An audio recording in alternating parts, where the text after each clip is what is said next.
Hello guys, welcome back to my channel. I hope you all guys are doing well. So today is Tuesday and the time duration is around 6 p.m. in the afternoon. Just give me a second, I'm checking the date. Yep, today is Tuesday and today I'm sharing information regarding the insurance that you have to purchase if you are planning for work visa or student visa. So I'm gonna discuss each and everything how to purchase this insurance. और इसमें मैं आपको सारा insurance के regarding आपको बताऊंगा कैसे process work करा। और इंश्योरेंस का ऐसा होता है कि जो उनके पैनल होते हैं चेंज होते रहते हैं। और इंश्योरेंस बुक करने से पहले आपको एक चीज़ का मेक श्योर करना होगा, जो भी आपका वीएफएस का कस्टमर केयर है उसमें फ़ोन करें या वीएफएस की जो ईमेल आईडी होती है उसमें आपको उनको इन्फॉर्म करना होगा कि आप उनसे पैनल पूछ सकते हैं। ऐसा होता है कि कंपनीज़ पैनल के अंदर होती हैं उनकी।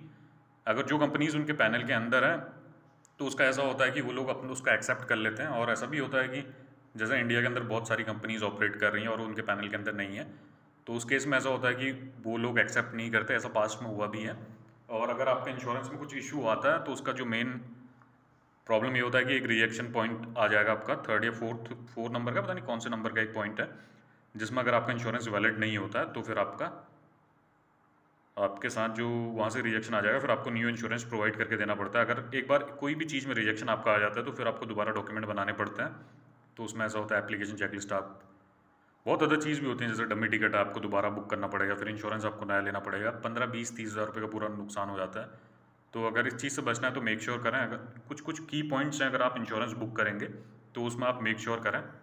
जैसे इन लोगों ने अपना एक नोटिफिकेशन निकाल रखा है, आप देख सकते हैं यहाँ पे। जैसा इन लोगों ने नोटिफिकेशन निकाला है तो नोटिफिकेशन में they have mention each and everything about the travel medical insurance requirement, कि आप कैसे जो पॉलिश एम्बेसी है वो लोग कौन कौन, अगर आप पोलैंड में एक बार चले जाते हैं तो जो आपका वर्क परमिट जब तक आपको वैलिड है तब तक आपका इंश्योरेंस आपका होना चाहिए, जब तक आप पोलैंड के अंदर पे रह रहे हैं, पोलैंड की टेरिटरी के अंदर पे। इन केस अगर आपके साथ कुछ मिस हैपनिंग हो जाती है और अगर आपकी हेल्थ इश्यूज़ हो जाते हैं और आप और तो जो अगर बिल वगैरह होता है वो थोड़ा ज़्यादा आ जाता, 30,000 यूरोज़ का कवरेज है इसके अंदर। अगर आपको कुछ अगर कुछ इन्फॉर्मेशन ऐसी प्रोवाइड करूँ, अगर आपको कुछ बड़ी बीमारी हो जाती है तो उसका कवरेज आप अपनी सैलरी के अंदर नहीं कर सकते, तो उसके लिए इंश्योरेंस रिक्वायर्ड होता है। और अगर इंडिया के बाहर आप कोई भी डेवलपिंग कंट्रीज़ में जाते हैं तो उसमें मेन चीज़ ये होता है, अगर आप कुछ बीमार हो जाते हैं, हेल्थ इंश्योरेंस मेन होता है, हेल्थ इंश्योरेंस के अंदर आपका सारा कवरेज होता है, तो आपको अपने जेब से कुछ पैसा देना नहीं पड़ता। अगर आपका जो इंश्योरेंस है उसके अंदर ही आपके सारे जो भी एक्सपेंसेस हैं वो कवर होते हैं, और जो आपका डॉक्यूमेंटेशन फाइल चार्जेस होते हैं आप वही पे करते हैं। अदरवाइज सारा आपका जो गवर्नमेंट के अंदर जो हेल्थ इंश्योरेंस जिसने आपको प्रोवाइड किया है वही आपका कवर करता है। तो एक चीज़ का आप देख लें, अगर किसी को, अगर आपको कोई मेडिकल रीजंस की वजह से इंडिया वापस आना पड़े और या फिर आपका सडन कुछ मेडिकल ट्रीटमेंट है या किसी की डेथ हो जाती है, अगर कुछ मिसहैपनिंग हो जाती है तो उस केस में ऐसा होता है जो इंश्योरेंस 30,000 यूरोज़ का होता है सारा कवर करता है, आपको इंडिया तक का लाने के लिए सारा पूरा वैलिड होता है। तो अगर कुछ बीमारी वगैरह हो जाती है तो फिर उसमें सारा कवरेज होता है। इन लोगों ने पूरा मेंशन करके दे रखा है, जैसे एक्ट ऑफ फॉरेनर देखो एक पूरा इन लोगों ने पूरा मेंशन करके दे रखा है, requirement regarding travel medical insurance were set out in the act of foreigners effective 12 December 2013। So they have mention the policies in this. तो इन लोगों ने सारा पूरा मेंशन करके बता रखा है, on the basis of conducted analysis of travel medical insurance policies which were submitted together with the visa application for national visa, it was found that not all policy provide medical entities or health insurance in Poland with real coverage to satisfy claims against the insurance after financial risk associated to the provision of medical services।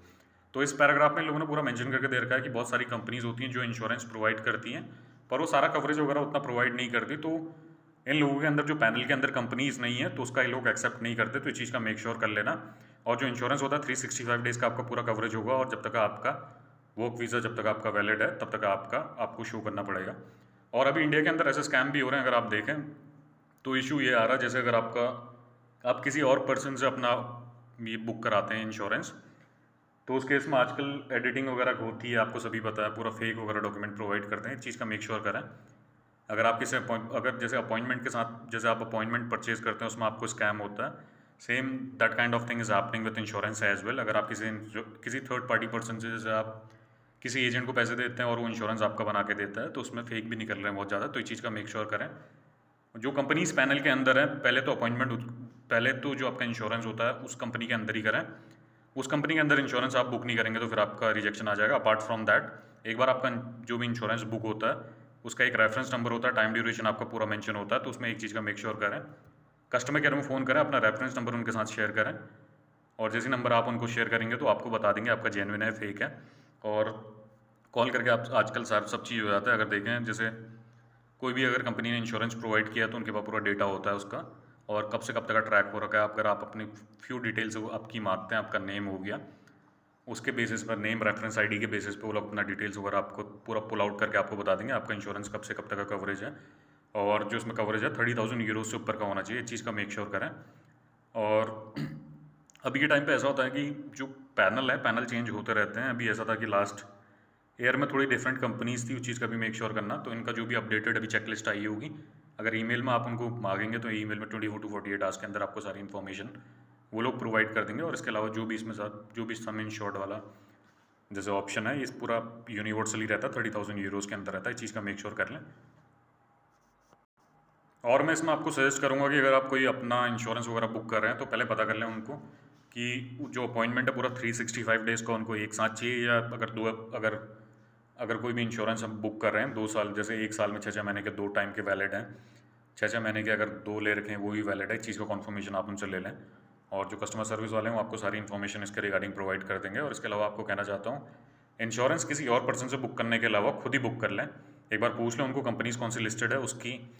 आप website के अंदर जा सकते हैं, website में जाके अपना data वगैरह आप पुट इन करेंगे तो आपका सारा, फिर जैसे आप डिटेल्स वगैरह अपनी शेयर करते हैं, पासपोर्ट नंबर जो भी आपका होता है, कब से कब तक का, कितना टाइम ड्यूरेशन के लिए आप स्टे कर रहे हैं, तो उसके बाद जो नेक्स्ट चीज़ है कि आपका पेमेंट का ऑप्शन आएगा। पेमेंट अगर आप करते हैं तो उसके बाद आपकी ईमेल आईडी में कॉन्फर्मेशन आ जाता है और आप कंफर्म भी कर सकते हैं पहले। और मेक श्योर करना कि आप जेन्युइन साइट से करें, फेक साइट से मत करें, अदरवाइज़ ऐसा होगा कि पैसे बच जाएंगे। इस चीज़ का मेक श्योर करना। अगर किसी को कोई नोन पर्सन आपके जानने वाला है, आप खुद ही कर सकते हैं तो करें, अदरवाइज़ अगर आप एजेंट से करा रहे हैं तो उसमें देखना कोई जेन्युइन एजेंट है तो उससे ही कराएं, अदरवाइज़ स्कैम होने के चांसेस हैं। और ज़्यादा महंगा होता है, जो प्राइस तो रेंज करता है 7 से 12 हज़ार रुपये के अप्रॉक्सीमेटली, पूरा डिपेंड करता है। और देखें आप कैसे प्रोसेस वर्क करता है, चीज़ का मेक श्योर कर लेना। अपार्ट फ्रॉम दैट तो आज के टॉपिक में यही पूरा इन्फॉर्मेशन प्रोवाइड करना था आपको।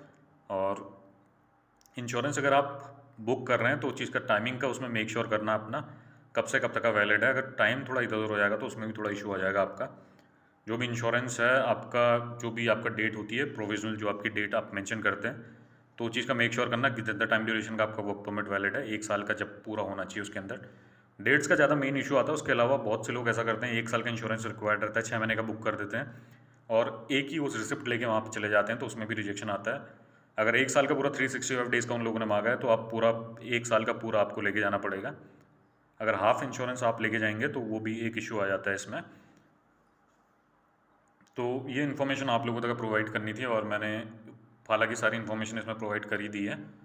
इसके अलावा मैं नेक्स्ट वीडियो बनाऊंगा तो उसमें आपको डमी टिकट के रिगार्डिंग इन्फॉर्मेशन शेयर कर दूंगा। डमी टिकट अगर आप परचेज करते हैं तो आप कैसे कर सकते हैं, जैसे मेक माई ट्रिप है और some other platforms are there, from there you can easily get dummy ticket अगर आप परचेज़ करना चाहते हैं तो। और इसके अलावा कुछ क्वेरीज़ वगैरह होंगी तो आप मेरे को रीच आउट कर सकते हैं। और इसके अलावा अपॉइंटमेंट के रिगार्डिंग अगर आप बात करें मेरे से, अपॉइंटमेंट का चेक करते रहें। इस हफ्ते कभी भी स्लॉट्स ओपन हो सकते हैं, स्लॉट पक्का रिलीज़ होंगे इस हफ्ते, 25 से 40 स्लॉट जितना भी उनका कोटा रहता है।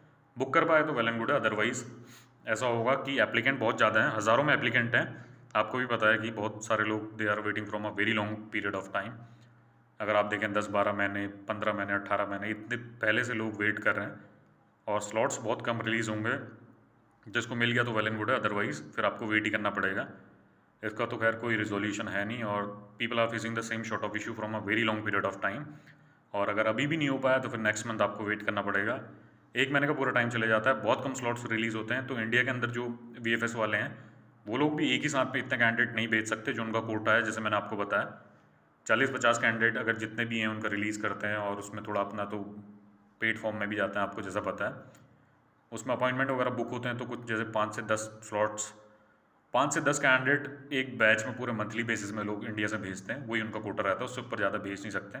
अगर 2800, कोई पता नहीं कल कमेंट सेक्शन में कह रहा था कि साउथ जोन के ज्यूरिडिक्शन में approximately 2800 candidate are waiting from a very long period, तो 2800 लोगों को तो भेज नहीं सकते। इंडिया के अंदर नॉर्थ में भी देखें तो हज़ारों, 1500, 2000 इतना कैंडिडेट वेट कर रहे हैं। और अगर ज़्यादा लोग पेड फॉर्म में भी अपॉइंटमेंट लेके सबमिशन करते हैं तो कोटा उनका सेम ही रहता है, 5 से 10 कैंडिडेट उन लोगों ने अपने भेजना है यहाँ से वहाँ। और अगर 10 कैंडिडेट उनके चले जाते हैं तो फिर उसके बाद वो लोग अगर पेड में मिले अनपेड, अगर आप मैनुअल मिल रहा तो सिनेरियो सेम ही रहता है, बाकी लोगों का रिजेक्शन ही आएगा। और आपको पता है कि चांसेस क्या है कि 95% लोगों को मैं बताता हूँ, अभी ये यहाँ से वीज़ा नहीं मिलेगा। 5 से 8% का जो उनका सिनेरियो रहता है उतने कैंडिडेट को भेजते हैं। That is happening from a very long period of time. उसके ऊपर कोटा ब्रेक कर भी नहीं सकते, एक स्टैंडर्ड एसओपी रहती है, तो उसके बेसिस में कैंडिडेट भेजते रहेंगे और ये होता रहेगा। The process will be same for upcoming years. और 2-3 साल के अंदर भी देखें तो सेम प्रोसेस होगा, और एक आध एक साल से सेम चल रहा है पूरा इस सिनेरियो। अभी इंडिया से अगर बोलूँ तो पोलैंड का तो बहुत नेक्स्ट टू इम्पॉसिबल है। अगर if you applying from some other countries like UAE और सम अदर लोकेशन, तो वहाँ से ऐसा होता है कि आपको मिल जाता है। अगर आप कोई डेवलप कंट्री से जाते हैं तो ईजिली इतना ज़्यादा दिक्कत नहीं होता, क्योंकि डेवलप कंट्री के लोग जाते हैं नहीं इधर से उधर, वर्किंग हॉलीडे वीज़ा वो लोग प्रेफर करते हैं। तो वहाँ थोड़ा ऐसा होता है कि कंपटीशन कम होता है, डिमांड कम होता है, तो वहाँ के लोगों को ज़्यादा मिल जाता है। तो इस चीज़ का मेक श्योर करें। इंडिया से तो खैर ऐसा है कि आधे लोग जाने के लिए तैयार हैं, पर 2800, 3000, 4000 लोग अगर एक साथ में जाने के लिए तैयार है तो ये लोग साल का कोटा नहीं रहता इतना इन लोगों का। तो इस चीज़ का मेक श्योर कर लेना। और अभी जो नए अप्लाई कर रहे हैं उनको भी बोलूँगा कि अगर आप डॉक्यूमेंटेशन वगैरह भी करते हैं, it is entire risk, do everything on your risk, on your own risk. It is entire process that I can say the entire process a gamble. और बहुत सारे लोगों को इशू फेस होता है, और देखें अब क्या होता है आगे।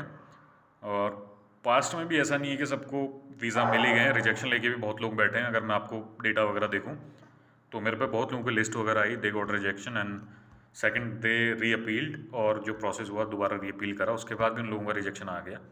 So this is happening from a very long period of time. देखें अब हो जाएगा तो सही है, पूरा इंटायरली प्रोसेस पर रिलाई ना करें। इसके अलावा अपना नेक्स्ट ऑप्शन भी देखें। अगर आप इसके भरोसे बैठते हैं तो फिर आपका आगे वाला टाइम बहुत मुश्किल हो जाएगा, क्योंकि एक आध एक साल बाद वेट करने के बाद पैसे भी आपके जाएंगे और टाइम भी बर्बाद होगा। उसके बाद रिजेक्शन लेके आप बैठेंगे, तो इस प्रोसेस में पूरा रिलाई ना करें। अगर कोई एक चांस अपना ट्राई करना चाहता है, मिल गया तो मिल गया, नहीं मिला ना मिला तो वो कर सकता है। Otherwise do not apply for this process, अगर आप अपना टाइम और मनी वेस्ट नहीं करना चाहते तो। That's all for now. अगर कुछ अपॉइंटमेंट के रिगार्डिंग अभी अपडेट आएगा तो I will keep you posted guys. Thank you, have a nice day.